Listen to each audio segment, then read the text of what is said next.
آئیے دیکھتے ہیں ایک ماں کی بے بسی۔ کچھ یہ ہوا، گاؤں کے کچے مکانوں کے درمیان ایک چھوٹا سا گھر تھا جس میں فاطمہ نامی ایک بیوہ رہتی تھی۔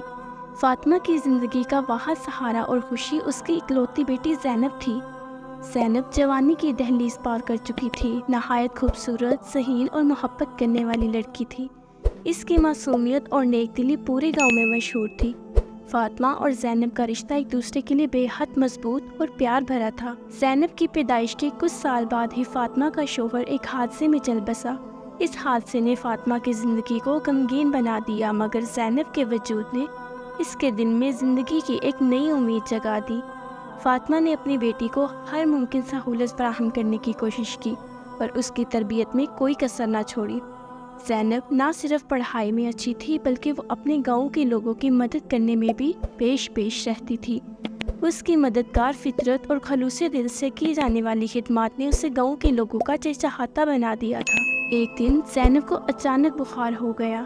ابتدا میں تو فاطمہ نے اسے معمولی سمجھا اور گھریلو علاج سے ٹھیک کرنے کی کوشش کی، مگر جب بخار کم نہ ہوا اور زینب کی حالت بگڑنے لگی تو فاطمہ پریشان ہو گئی۔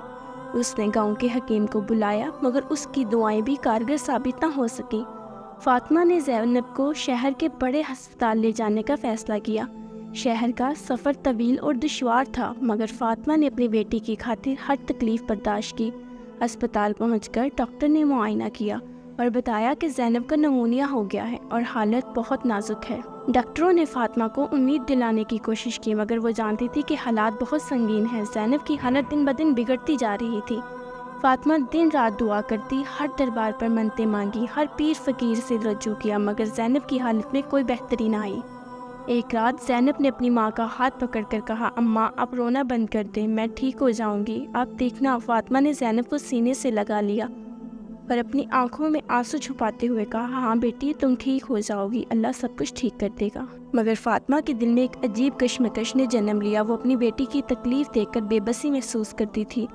زینب کی تکلیف اور سانس لینے میں دشواری دیکھ کر فاطمہ کی راتوں کی نیند اڑ چکی تھی۔ اس نے ہر رات اپنے اللہ کے حضور گڑ گڑا کر دعا کی، مگر اب اس کی دعاؤں کا انداز بدل چکا تھا۔ یا اللہ، میری بیٹی کو تکلیف سے نجات دے دے۔ فاطمہ نے روتے ہوئے دعا کی، یا اللہ، اسے اپنے پاس بلا لے، میری معصوم بیٹی کو اور تکلیف نہ دے۔ اس دعا کے ساتھ فاطمہ کا دل ٹوٹ چکا تھا، مگر وہ جانتی تھی کہ یہ زینب کے لیے بہتر ہے۔ ایک رات جب زینب کی حالت بہت خراب ہو گئی، فاطمہ نے اسے سینے سے لگا کر روتے ہوئے کہا، بیٹی، اللہ تمہیں جلد صحت یاب کرے گا۔ مگر اس کی آنکھوں میں آنسو اور دل میں ایک عجیب سکون تھا، جسے اس نے اپنی بیٹی کی تکلیف کو اللہ کے حوالے کر دیا ہو۔ اسی رات زینب نے فاطمہ کی گود میں اپنی آخری سانس لی اور ہمیشہ کے لیے سکون کی نیند سو گئی۔ فاطمہ کی دنیا اندھیر ہو گئی، مگر دل کو ایک تسلی بھی ملی کہ اس کی بیٹی اب کسی تکلیف میں بھی نہیں ہے۔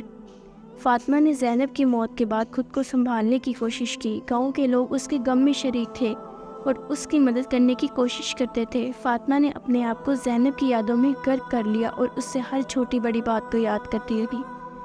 زینب کے بغیر فاطمہ کی زندگی ایک خالی پن سے بھر گئی تھی۔ ہر روز جب وہ زینب کے کمرے میں جاتی تو اس کی یادیں تازہ ہو جاتی۔ زینب کی ہنسی، اس کی باتیں، اس کا ہر لمحہ فاطمہ کے دل و دماغ میں بسا ہوا تھا۔ فاطمہ نے زینب کی یاد میں ایک چھوٹا سا مدرسہ قائم کیا جہاں گاؤں کے بچے مفت تعلیم حاصل کر سکتے تھے۔